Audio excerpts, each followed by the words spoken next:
durante muitos anos, eu acreditei que quem nasceu pobre não tinha como ser rico. Que pra você ser rico, você tinha que nascer numa família rica ou ganhar na loteria, só. Essas duas possibilidades. Ou casar com alguém rico. Aí eu falei, acho que eu vou casar com alguém rico. E aí eu queria atrair alguém rico, né? Um homem rico pra namorar. E eu atraí alguns ricos. Eu atraí. Só que eu falei, meu Deus do céu. Aí você vai se relacionando. Eu falei, mas eu não quero, o dinheiro não é tudo. Eu comecei a pensar, não, o dinheiro não é tudo. Não me preenche. Não me preenche, eu não quero isso pra mim. Mas aí veio uma outra, aí como eu tava naquela coisa de busca, né? Porque quando você busca, é aquele ditado, quando você bate, a porta abre. Tudo é energia. E a fonte criadora da qual nós somos extensão, nós somos por energia. Essa fonte criadora, que algumas... Tem gente que tem preconceito de falar Deus, porque Deus conecta a religião, né? Eu não tenho preconceito nenhum. Para mim, a fonte criadora, que a física quântica chama de vácuo quântico, que é essa energia que tem em todos os lugares, onipresente, onipotente, onisciente, sabe tudo, pode tudo, criador de tudo, tá em todos os lugares. Nesse espaço que você pensa que é vazio, que você não consegue ver, não existe vazio. Essa energia é puro amor, ela tá em todos os lugares. E a gente é a extensão dela. E a gente tem todo o potencial dela em nós para criar qualquer coisa. E a gente tá criando o tempo todo. Só que como o foco da gente, como a gente tem muita crença limitante, de incapacidade, de limitação, de que, por exemplo, para eu ser rica, eu tenho que ganhar na loteria. Falei, não, é um preço muito alto, não quero isso pra mim. Mas aí acendeu uma luz. Se ele pode, eu também posso. Eu também posso. Porque os ricos que eu conheci, eles não tinham nascido ricos. Eles tinham construído a riqueza. Sim. Todos os ricos que eu conheci tinham vindo de famílias pobres e construíram através do trabalho. Do potencial que eles tinham. E aí eu falei, puxa, se ele conseguiu, por que eu não posso conseguir? Não é? E aí tinha aquela questão, porque o homem consegue, a mulher não, né? A mulher tem que ter um homem. Que nem, quando eu comprei essa casa agora, onde eu tô morando, a casa foi um grande desafio pra mim, porque eu percebi quantas crenças limitantes eu tinha. E os corretores mandavam mensagem pra mim, mandavam WhatsApp com casas assim de 9 milhões. E aí teve um que mandou e falou assim, olha, pede pro seu marido comprar pra você. Eu falei, meu Deus, mas que marido?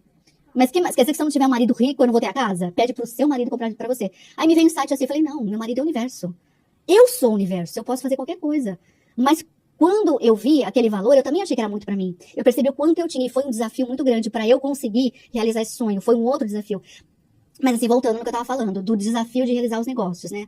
Aí eu percebi e eu comecei a buscar um caminho pra eu também poder ser rica. Porque se aquelas pessoas conseguiam, o que eu tinha de diferente? Aí meu pai falava, não, a gente não vai conseguir, porque com certeza na outra vida é karma, tá? E meu pai tinha uma visão assim de karma também. Então a gente devia ter, eu acho que eu furei muito olho de passarinho na outra vida, meu pai falou. Porque nessa vida tudo dá errado pra mim, a gente furou muito olho de passarinho, não vai não, estamos pagando, a gente vai pagar nessa vida, não tem jeito. E aí quando você acredita que você veio aqui pra pagar, Você só paga. acabou, aí você vai pagar mesmo. Mas não porque tem que ser assim, é porque você acredita, e você cria aquilo que você acredita. E atrai. Aquilo que você acredita, você manifesta. Você é um imã daquilo que você sente, né? Então meu pai, ele falava muito isso. Eu fiquei muitos anos da minha vida trabalhando. Quando eu era corretora, eu trabalhava de segunda a segunda, não sabia quando era segunda, quando era domingo, feriado, eu trabalhava todos os dias, não tinha folga. Eu não viajava nem pra praia grande, que é pertinho, eu não conseguia ir, que eu amo praia, eu não conseguia ir pra lugar nenhum. E aí eu ia lá, nem site de viagens eu olhava, porque o meu pai falava, filha, não olha, não vai procurar, porque você vai passar raiva, porque você não pode pagar, você não pode viajar, você não tem dinheiro, a gente não tem dinheiro.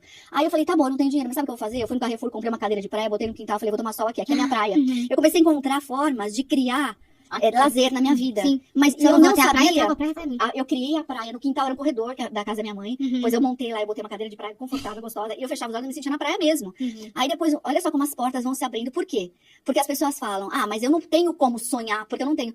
Mas você não pode esperar, você não pode ser São Tomé, que só acredita quando vê.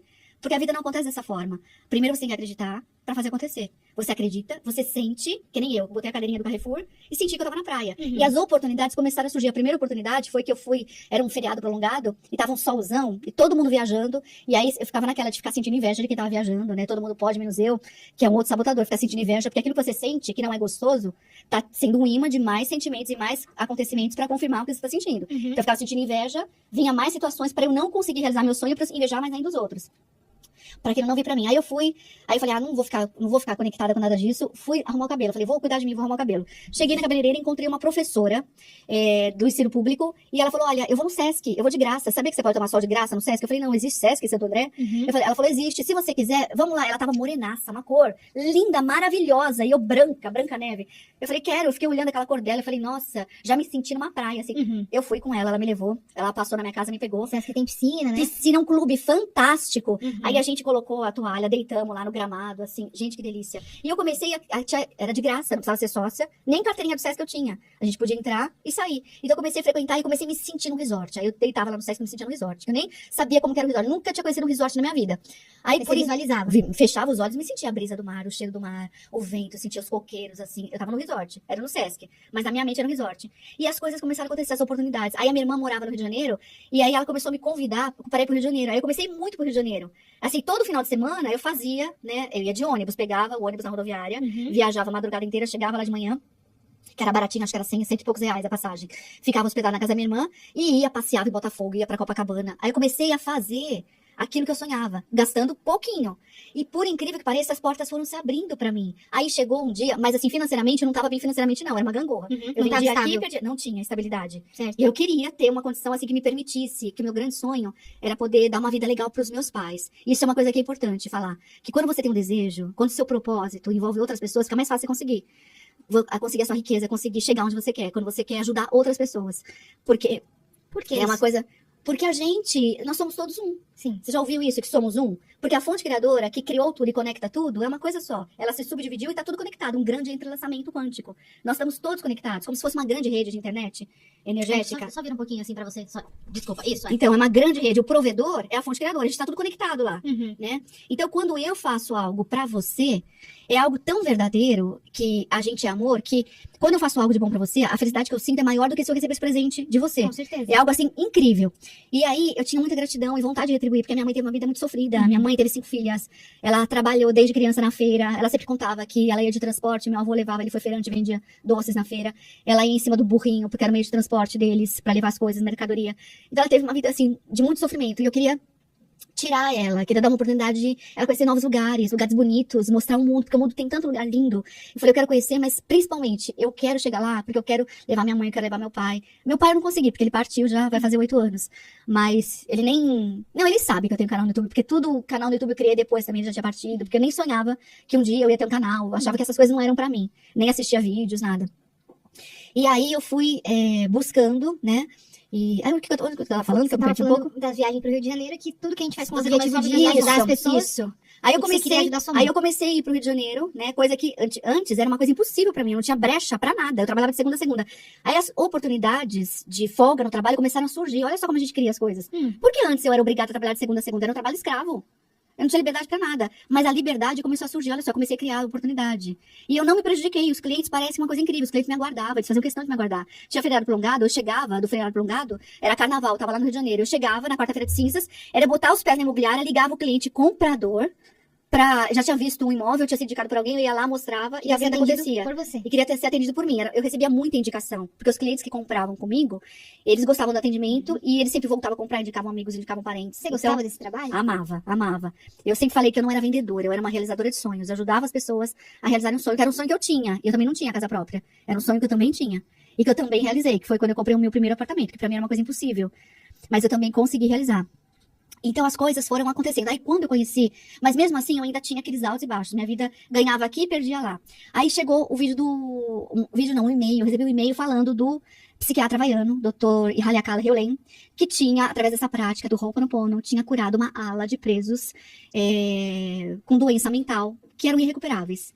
E ele conseguiu curar sem nunca ter olhado para nenhum desses presos, nunca teve contato com eles. Inclusive, essa foi uma regra que ele colocou: só vou trabalhar com essa condição, não vou tratar ninguém olhando ninguém. Quero a ficha, eu vou curar em mim, vou trabalhar em mim, porque a gente está conectado. Então, ele curava nele o que tinha de conexão com os presos, que tinha gerado aquela atitude agressiva, aquelas atrocidades, aqueles comportamentos. Então, ele lia a ficha e ele curava nele o que tinha de ligação, o ódio, a raiva, a ira, o desprezo, a insatisfação. Ele ia curando nele. Essa E com prática isso... foi desenvolvida por ele? Não, é uma prática milenar, Milenar, havaiana. né? Ele foi um aluno da Morna Simeona, que foi uma grande praticante do Ho'oponopono. Porque o Ho'oponopono mesmo, essa prática milenar, ela não era praticada individualmente. Aí a Morna Simeona, ela criou o Ho'oponopono da identidade própria, que as pessoas poderiam praticar individualmente. Antes se praticava em conjunto, em grupo. Então o grupo ajudava a realizar a cura.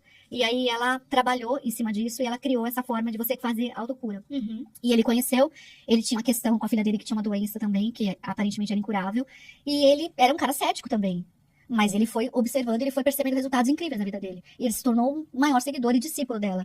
E o maior nome, porque ele ficou conhecido mesmo mundialmente através dos livros que o Joe Vitale, que é um guru da autoajuda lá dos Estados Unidos, publicou, que o Joe Vitale escreveu a história dele no Limite Zero, que foi o primeiro livro do Ho'oponopono. Entendi. Que conta toda a história. E depois o Marco Zero, que é a continuação.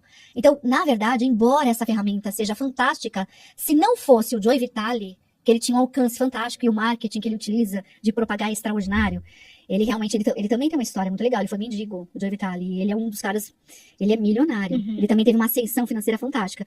Caramba, Então, ele chegou a ser tipo, morador de rua. Nesse livro, Joe então, ele Vitale. conta a história dele e depois sobre a prática do Eu Ho'oponopono. não sei se no Limite Zero o Joe Vitale, porque eu li há muitos anos, faz muito tempo que eu não voltei a ler. Sim. Mas é que eu conheço a história do Joe Vitale. Eu li em algum outro momento, eu não sei se lá ou num outro livro. E ele conta que ele também teve essa experiência. Conheceu a E não prática. tinha, mas ele não chegou. A prática ajudou muito ele a ter uma ascensão.